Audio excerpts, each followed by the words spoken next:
Welcome to the unit Merchandising Mix and Performance. In this unit, you will understand merchandising function performance measures. This unit comprises of two modules and a final review section that invites you to reflect on what you have learned. By the end of this unit, students will be able to understand gross margin and gross margin percentage, understand stock sales ratio as a measure of merchandising performance measure, outline the concept of stock turnover, describe markup and ways to measure markup and markup percentage, understand the gross margin return on investment as an important measure of merchandise. The first module gives an overview of retail merchandise mix. Merchandise mix planning is a projection of the variety and quantity in detail of merchandise to be carried in stock to meet customer demand. BOM beginning of the month and EOM end of the month inventory levels are calculated from each month of plans. The basic stock plan is composed of staple items that have consistent demand and should be in stock all the time and has a highly predictable sales history with stable customer demand for a long period of time. The model stock plan breaks down merchandise needs according to factors such as classification, price, color, size, etc. to determine the requirements. The percentage variation method determines stock for a higher turnover rate. It allows for stock's fluctuation and is best on the premise that the variation of monthly stock from average stock should be half as much as the percentage variation in monthly sales from average sales. The stock to sales method arrives at a planned stock level that is based on what should be on hand at any given time rather than on average stock basis. The weekly supply method is used when calculating a needed stock level by week. Here, planned stock is equal to the average stock in a week's supply multiplied by the planned weekly sales. The main objectives of merchandise mix planning are to provide sufficient inventory consisting of right styles, sizes, colors, prices and other important selection factors. To time merchandise deliveries to correlate with customer demand and in line with the store's ability to stock, display and promote the goods. To plan purchases so that OTB is available at all the times, enabling the buyer to have funds available to purchase. Balanced assortment of merchandise is having sufficient breadth and depth to meet the demand of store's target customers. Assortment breadth is the number of different classification or items that are offered to the customer. Assortment depth is the quantity of each item of merchandise available. Listed here are factors for selecting merchandise. They are silhouette, color, fabrication, decoration or trim, workmanship and quality, size or fit, brand or designer name, product packaging, ease and cost of care, utility, price and fashion level. Before we go further, let us review some key terms used in merchandising. Stock keeping unit (SKU) is the smallest unit level of merchandise and includes styles, color, size and any other information that needs to be tracked. Forecasting involves predicting the styles and trends of the merchandise to be purchased for the customer. Long range planning entails looking toward the future for a business and project goals of 5 or more years. Short range planning involves looking at the most immediate concerns and setting goals of the business to achieve them. Top down planning involves goal setting at the highest level of the organization structure and management and then filtering the goals down to the other levels. Bottom up planning involves goal setting at the lowest levels of management and then filters plans up the organizational structure to the highest level. Stock turn is the number of times stock is sold and replaced within a period. Retail merchandising is a process of developing, securing, pricing, supporting and communicating the retailer's merchandise offering. It means offering the right product at right time at the right price with right appeal. The retail merchandise mix process involves these steps: planning merchandise variety, controlling merchandise variety, planning merchandise assortment or support, controlling merchandise assortment or support, 10 merchandise mix strategies. Developing the merchandise mix allows the retailer to segment the market and appeals to a select group of consumers. Retail merchandising requires management of merchandise budget including planning and controlling the retail sales, planning and controlling the inventory levels, planning and control of reductions, planning and controlling purchases, planning and controlling the profit margins. The components of the merchandise mix comprises the merchandise variety, that is the number of product lines, merchandise assortment, number of product items, merchandise support, the number of product units. Planning merchandise variety involves planning and controlling product lines. Retailers use many factors to evaluate product lines. They are the compatibility among product lines. These factors must be considered. Product substitutes, product complements, unrelated products. The physical attributes of each product line, these factors must be considered. Product bulk, product standardization, product service levels and product selling methods. The product line's potential profitability, these factors must be considered. Direct and indirect contribution to profitability, calculations of gross margin, percentage and dollars. The role branding plays in the success of product line, these factors must be considered. How brands can distinguish a retailer from competitors. How brands can build store loyalty. The advantages and disadvantages of offering different types of brands. No names, vendor brands, store brands, that is private labels and licensed merchandise. The age of each product within the product life cycle, these factors must be considered.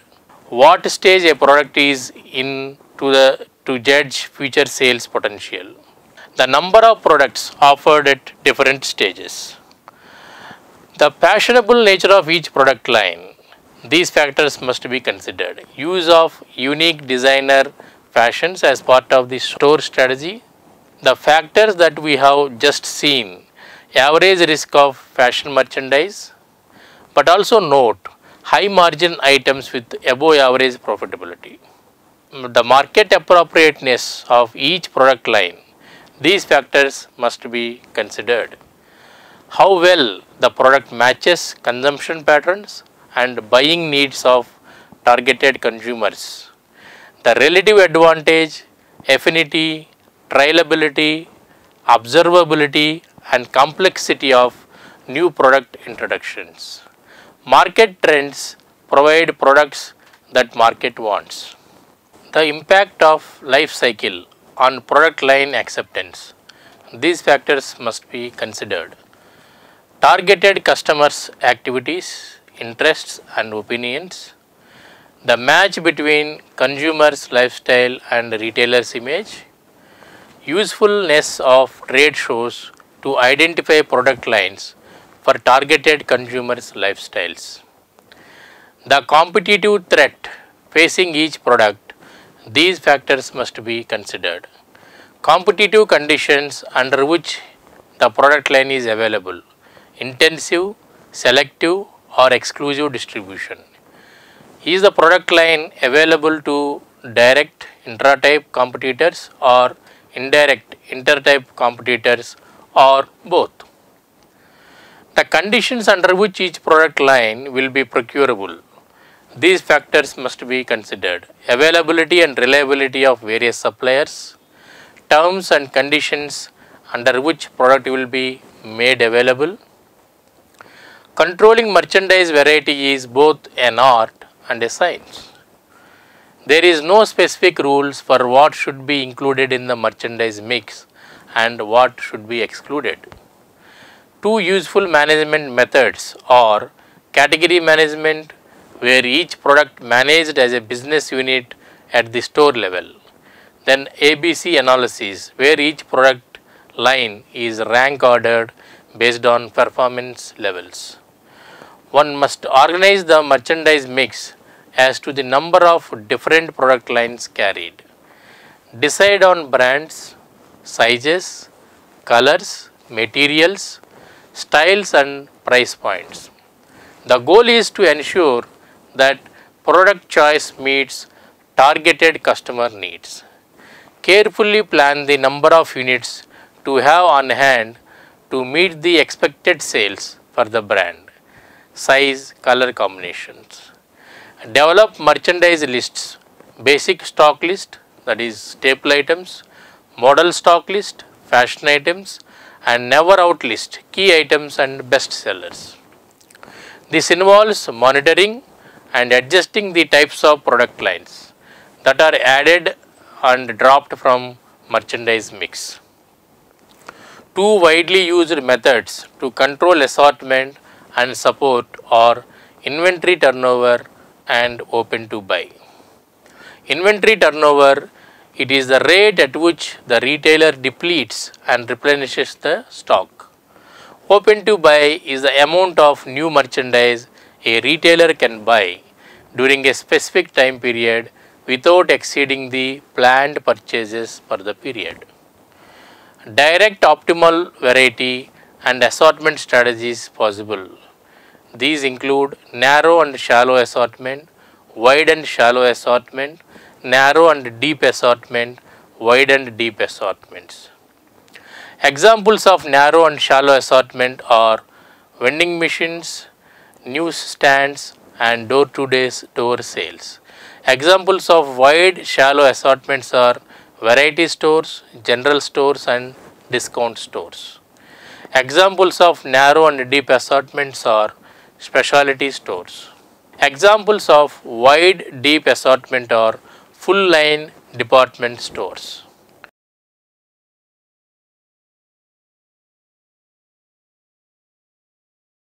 Financial management tools are used to plan and control total amount in dollars of inventory carried in stock at any time. They determine how much a retailer should invest in inventory during a specific period. Remember, merchandise budget controls dollars and merchandise mix controls product units. We will consider calculating monthly sales index to project next year's sales, using basic stock model to calculate BOM stock, using stock or sales ratio method to calculate BOM stock, calculating planned monthly purchases and open to buy. We now summarize key performance measures of merchandising. One, gross margin. Gross margin is equal to net sales minus cost of goods sold. Higher the gross margin, better the performance. However, better indicator is gross margin percentage. Gross margin percentage is equal to gross margin upon net sales. When you multiply this with 100, you get gross margin as a percentage of net sales. So, gross margin, another important parameter, gross margin minus operating expenses, you get net profit before tax. Then we have operating expenses upon net sales, gives operating expenses as a percentage of net sales. Discount stores such as Walmart have their operating expenses percentages much low than department stores. Finally, net sales is equal to gross sales minus customer returns. Other indicators of merchandising and buying performance include markdown as a percentage of net sales. Markdown as a percentage of net sales is equal to markdown amount in dollars upon net sales amount in dollars, and when you take this percentage, that gives markdown as a percentage of net sales. The less the percentage of markdown, better will be the performance of buying and merchandising. It means most of the merchandise is sold at original fixed price by the buyer, thus bringing profit and revenues as planned. Another important parameter, stock turnover ratio, that is equal to net sales upon average inventory. It indicates how many times stock is turned into sales in a given period. It would also depends on the type of merchandise also. In general, women's wear will have higher turnover than men's wear. Lower price ranges will have higher turnover than higher price ranges. The rate at which your stock is turned into sales directly affects your sales, directly affects your profit, since you can receive no income until merchandise is sold. A final performance indicator would be profit as a percentage of net sales. Profit as a percentage of net sales is obtained when profit is divided by net sales and you get that percentage. Now you have come to the end of this unit. To summarize, in this unit you have learned about the need to measure the merchandise performance and reviewed the key measures of merchandising performance. Thank you.